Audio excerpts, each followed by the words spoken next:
아침 묵상에 오신 여러분들을 환영하고 축복합니다. 또 하나님께서 우리에게 새로운 날을 허락하셨는데요. 새로운 날에 걸맞는 새로운 은혜로 오늘 하루를 지켜줄 줄 믿습니다. 오늘은 스데반의 설교라는 제목을 가지고 사도행전 7장 말씀을 조금 더 살펴봤으면 좋겠습니다. 우리 44절부터 47절까지 말씀 같이 한번 읽어볼까요? 같이 읽도록 하겠습니다. 광야에서 우리 조상들에게 증거의 장막이 있었으니 이것은 모세에게 말씀하신 이가 명하사 그가 본 그 양식대로 만들게 하신 것이라. 우리 조상들이 그것을 받아 하나님이 그들 앞에서 쫓아내신 이방인의 땅을 점령할 때에 여호수아와 함께 가지고 들어가서 다윗 때까지 이르니라. 다윗이 하나님 앞에서 은혜를 받아 야곱의 집을 위하여 하나님의 처소를 준비하게 하여 달라고 하더니 솔로몬이 그를 위하여 집을 지었느니라. 예, 우리가 함께 사도행전 7장을 살펴보고 있는데 이 사도행전 7장은 스데반의 설교가 담겨져 있어요. 그래서 우리가 설교에 대해서 계속해서 좀 살펴보고 있는데 처음에 스데반이 설교를 할 때 아브라함에 대한 이야기를 이야기하죠. 그 다음에 요셉에 대한 이야기를 하고 모세에 대한 이야기를 합니다. 그래서 모세가 어떻게 이스라엘 백성들을 구원했는지에 대해서 이야기를 나누죠. 그런 다음에 하나님께서 모세를 통해서 이스라엘 사람들을 어디로 인도했냐면 시내산으로 인도하셨어요.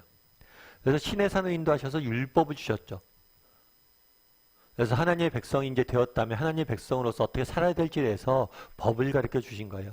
그런데 시내산에서 2년을 머물면서 하나님이 주신 게 하나 더 있어요. 그건 뭐냐면 성막이에요, 성막. 오늘 본문에 이렇게 됐죠. 광야에서 우리 조상들에게 증거의 장막이 있었으니 이 증거의 장막은 성막을 의미해요, 성막.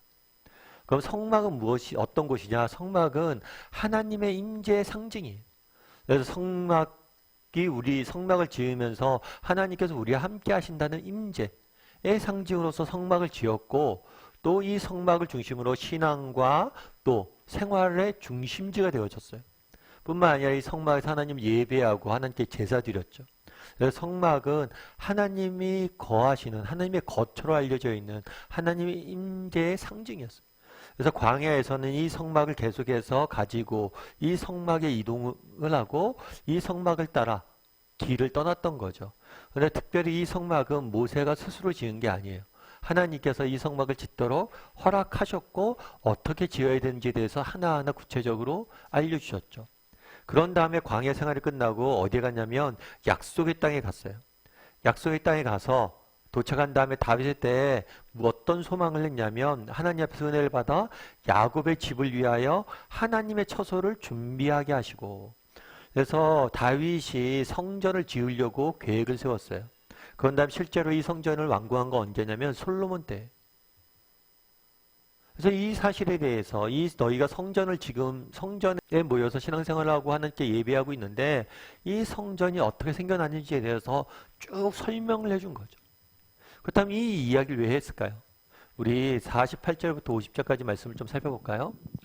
그러나 지극히 높으신 이는 손으로 지은 곳에 계시지 아니하시나니 선지자가 말한 바 주께서 이르시되 하늘은 나의 보좌요 땅은 나의 발등상이니 너희가 나를 위하여 무슨 집을 짓겠으며 나의 안식할 처소가 어디냐 이 모든 것이 다 내 손으로 지은 것이 아니냐 함과 같으니라. 당시 이스라엘 사람들은 성전을 하나님의 거처라고 생각하고 성전에 하나님이 계셨다고 생각을 했어요. 그래서 성전에 가서 예배하고 성전에 가서 기도하고 성전에 모여서 하나님의 말씀을 들으려고 그랬어요. 그런데 성전 이전에 무엇이 있었냐는 거예요. 성막이 있었어요. 그럼 성막 이전에 뭐가 있었을까요? 성막 이전에 시내산에서 하나님께서 말씀하셨어요. 시내산에서 나오기 전에 그 전에 어디 있었어요? 아브라함을 부르실 때 어디서 부르셨어요? 메소포타미아에서 불렀어요. 하나님이 지극히 크신 하나님이 어떻게 성전에만 계시냐는 거예요.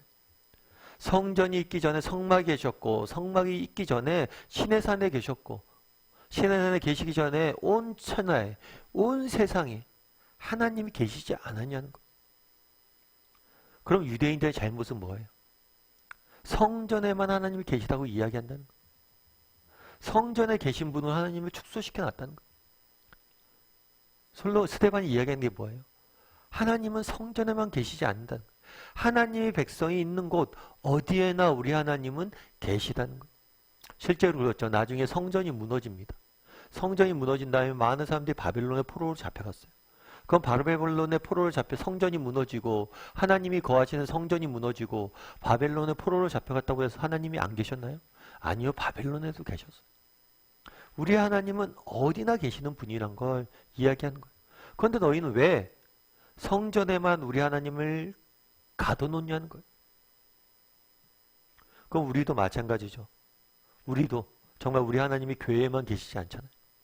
정말 우리가 걸어가는 인생길 모든 여정 가운데 하나님 계시잖아요.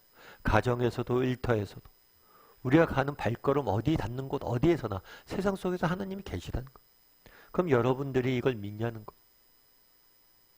정말 우리가 정말 하나님이 어디에나 계신 분이시다. 정말 교회에만 계시지 않고 건물에만 계시지 않고 어디나 계시는 분이시다. 하나님의 백성이 있는 곳에는 어디나 계시는 분이시라는 사실을 믿냐는 거.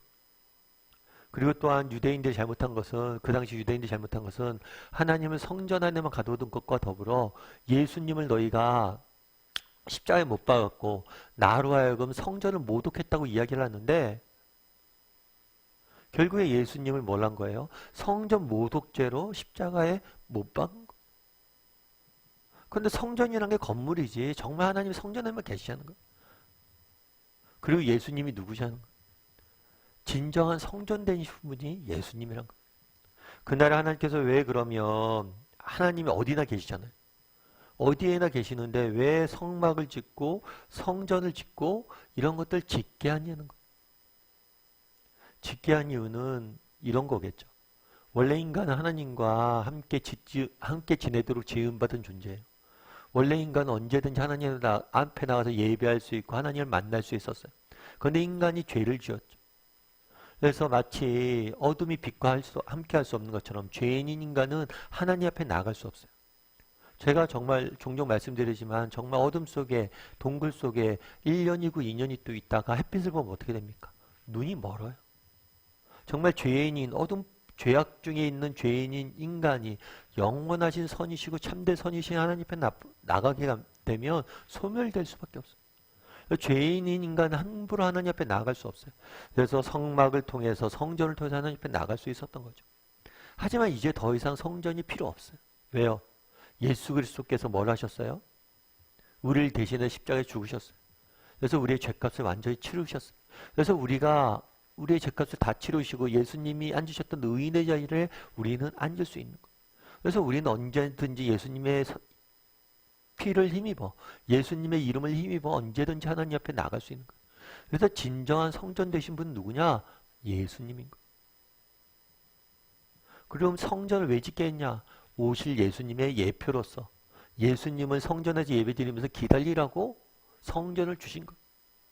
그런데 안타깝게도 유대인들은 뭘 했어요? 진정한 성전 되신 예수님을 성전을 모독했다고 죽였다는 거예요. 너희 스테반이 그날 얘기한 거야. 너희가 얼마나 어리석은 존재냐는 거예요. 진정한 성전이신 예수님이 오셨는데 그 예수님이 성전을 모독했다고 죽인다는 건 이게 무슨 어불성설이라는 거예요. 그래서 우리는 언제든지 예수님을 통해서 하나님을 만날 수 있다라고 스테반은 이야기하는 거죠. 여러분 그럼 우리는 어떻습니까? 정말 언제든지 예수님을 통해서 하나님을 만날 수 있다는 사실을 믿으세요? 그리고 이것이 얼마나 큰 축복인지 여러분들 알고 계세요? 독일에 있는 독일의 재무부 장관을 지냈던 마르틴 바벨이라는 분이 계세요. 이분이 어렸을 때 굉장히 가난했어요. 그리고 청년 시기까지 굉장히 가난하게 지냈어요. 한 번은 여행을 갔는데 여행을 가다 보니까 돈도 많이 없으니까 허름한 시골 여인숙에 이렇게 머물렀던 것 같아요. 근데 되게 낡고 싼 여인숙에 머물렀는데 아침에 일어나 보니까 자기 신발을 도둑 맞은 거예요. 너무 화가 나는 거죠. 가난해서 제대로 신발 하나 없는데 훔치려면 부자를 것을 훔치지 어떻게 가난한 내 걸 훔쳤을까 너무 억울한 거예요. 그리고 또 하나님에게 원망스럽기도 한 거죠. 하나님 하필이면 정말 저처럼 가난한 사람 것들을 훔쳐가게 두시냐고 그런 마음이 있었는데 그 날이 특별히 주일이었어요. 그 여관 주인이 이 사람에게 신발을 빌려줄 테니까 같이 예배드리러 가자고. 그래서 딱 예배드리러 갔는데 거기서 참 특이한 장면을 봤대요. 어떤 장면을 봤는데 하면 거기 예배를 드리고 있는데 어떤 사람이 정말 하나님을 뜨겁게 찬양을 하는 거예요. 그런데 보니까 그 사람이 발이 없어요. 양쪽 발이 없는데도 하나님을 뜨겁게 찬양하는 거. 근데 그때 되게 많이 느꼈대요. 정말 나는 신발이 없다라고 그러는데 저 사람은 신발을 신을 발이 없는데도 저렇게 하나님 찬양하는데 내가 신발 고작 그거 하나 없었다고 이렇게 하나님 원망하고 있었구나 라는 생각을 들었대.